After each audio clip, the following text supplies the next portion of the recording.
how we go from that to Joe Biden, I'm not entirely sure, but he's made another series of blunders during a press conference at the NATO summit. I mean, really bad, actually. Democrats piling pressure as a result on him to pull out of the presidential race. Well, the 81-year-old confused the Ukrainian President Vladmir Zelensky with the man that he's at war with, President Vladmir Putin. And now I want to hand it over to the President of Ukraine, who has as much courage as he has determination. Ladies and gentlemen, President Putin. President Putin. We're going to beat President Putin. President Zelensky. I'm so focused on beating Putin, we got to worry about it. Anyway, Mr. President. I'm better. You are a hell of a lot better. That wasn't his only mistake, because he then went on to call Vice President Kamala Harris Donald Trump. I wouldn't have picked Vice President Trump to be Vice President, but I think she was not qualified to be President. So let's start there. Well, GB News political editor Christopher Hope has been at the NATO summit for us. Hours after Sir Keir Starmer told GB News that Joe Biden was on very good form during their hour-long meeting in the Oval Office in the White House on Wednesday night, this happens. Joe Biden confused Ukraine's President Zelensky with Russia's President Putin, the leader of the invading force into Ukraine. It's deeply embarrassing, obviously, for Joe Biden, but equally difficult for Sir Keir Starmer, who's here pressing the case for the special relationship between the UK and the US. Very awkward indeed. 4 times Sir Keir Starmer was asked about the comments in his closing press conference last night in Washington, D.C., and 4 times he had to avoid the question and really say that Joe Biden had led this NATO summit for 2 days very successfully and really leave it there. Sir Keir Starmer flies back to the UK having had a generally successful NATO conference, had bilateral meetings with Olaf Scholz on the margins of this conference. President Zelensky, of course, Joe Biden, as I said, and he's made the case for Britain hitting, or going to hit at some point in the future, that 2.5% of spending on GDP. The UK showing some leadership on the world stage, but no date yet for that happening.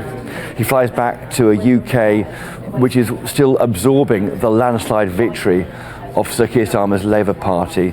And there are questions he's facing, at least on the safety of prisons and prisoners being released into our streets to ease overcrowding. Questions about public sector pay, can he afford above inflation settlements, and issues about planning and planning developments and relaxing of the planning rule book, and what that might mean for communities fighting development. So while it's been a successful conference for Sir Keir Starmer, more problems await when he gets home in London later today. All right, let's talk to Professor of US and International Politics at University College Dublin. That's Scott Lucas. Good to see you, Scott. Look, what do we make of President Biden with all of this? I mean, frankly, looking at those clips, I'm sort of lost for words. It's interesting. You know, anyone who would have watched the actual press conference, which lasted for almost an hour, would have had a fairly detailed, thoughtful examination of U.S. foreign policy. Biden was effective in contrasting the Biden administration's approach to America's allies, to NATO, to issues like Russia's invasion of Ukraine, with the approach of Donald Trump, who, of course, has threatened America's allies, has threatened to pull the U.S. out of NATO, and has threatened to cut aid to Ukraine. They would have heard Biden talk in great detail about other areas of the world, from China to the Middle East, as well as about the issues at home. But of course, your viewers and many other viewers aren't going to see that press conference. They're just going to see those 2 clips over and over again, where he misspoke and gave, Vladimir Zelensky for Vladimir Putin, who are 2 very different people, and Kamala Harris for Donald Trump, who are also 2 very different people. And it's because of those 2 sound bites over and over again. Well, Biden needed to be 100% to reinstill confidence in his campaign for many people, and he wasn't 100%. But that's, I mean, you hit on the very point in a way, Scott, don't you? I mean, there may be some things that he is saying which are detailed, in which he sort of seems to be cognitively all there. But when you're making serious gaffes like he did, then that overshadows everything. That limits his role, his impact, and frankly, in an election year, it impacts his electability, doesn't it? Yeah, I mean, you're right. I mean, again, gaffes don't mean you're cognitively impaired. I make gaffes every day. George W. Bush famously used to do so. Donald Trump does so on a daily basis as well. But you hit the issue. We're now at a point where the U.S. media and much of the media around the world are not focusing on both candidates. They're not focusing on the cognitive issues of both candidates. And Donald Trump, a reminder for your viewers, did take a cognitive ability test while he was president. And importantly, they're not focusing on the issues, like the issues highlighted yesterday about standing up to Vladimir Putin. And if they're focusing only on one candidate and not the issues in the other, well, you know which way this is going to go in November. But surely Democrats are very, very concerned about how this is going to affect the polls, because if you're hearing gaffes like this at press conferences yesterday, especially with the Zelensky comment referring to President Putin, there were loud gasps in the audience. They know how this looks on the world stage. Yeah, I mean, it's interesting, again, that the latest polls, again, still show Biden neck and neck. There hasn't been much change since the debate at the end of June. But the key poll yesterday is that a majority of Democrats, 6% of Democrats, do want Biden to step aside. And I think Biden made a reference to this yesterday in the press conference. He had said only a few days ago he would not withdraw unless God Almighty stepped in. Yesterday, he said he would not withdraw from the race unless the polling indicated he could not defeat Donald Trump. That's a bit different from God Almighty. So I suspect he, his family, Democratic advisors will be looking at those polls. They will be reading the room, and they will be considering that important question. How do you take on a convicted felon, a sex abuser, fraudster, a coup plotter, and a friend of Vladimir Putin in November's election?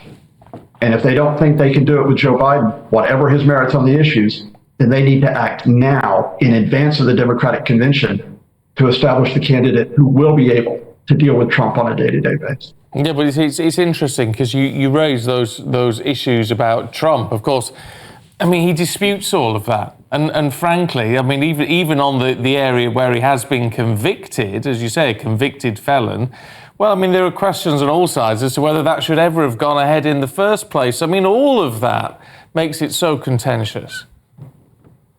Well, I just lay out the facts for you. That was a court of law which heard the evidence. That was a jury, not of Democrats, not of radicals, not of pointy-headed professors like me. That was a jury of Donald Trump peers.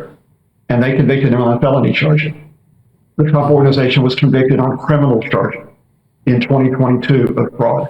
Donald Trump was convicted in a criminal court of defamation of E. Jean Carroll, with the judge saying, yes, you did commit this sexual assault around the 1990s. And yes, the Trump and his allies do face the ongoing charges, including the very serious charges about whether they tried to stay in office illegally on January 6, 2021, the day that Americans attacked their own capital. Okay, Scott, we've got to leave it there, but good to see you. Thanks very much indeed. Thank you. I mean, he raises the point, and I know there'll be I can feel the emails coming in as we speak on that, but the point is, if you look at the polls, and as Scott said, and as it often is in the United States, it's always split pretty much 50-50. Yeah, Biden is currently 1 point behind Trump. Yeah, and so there are an awful lot of people within the United States who sort of, follow the line that Scott was pursuing there.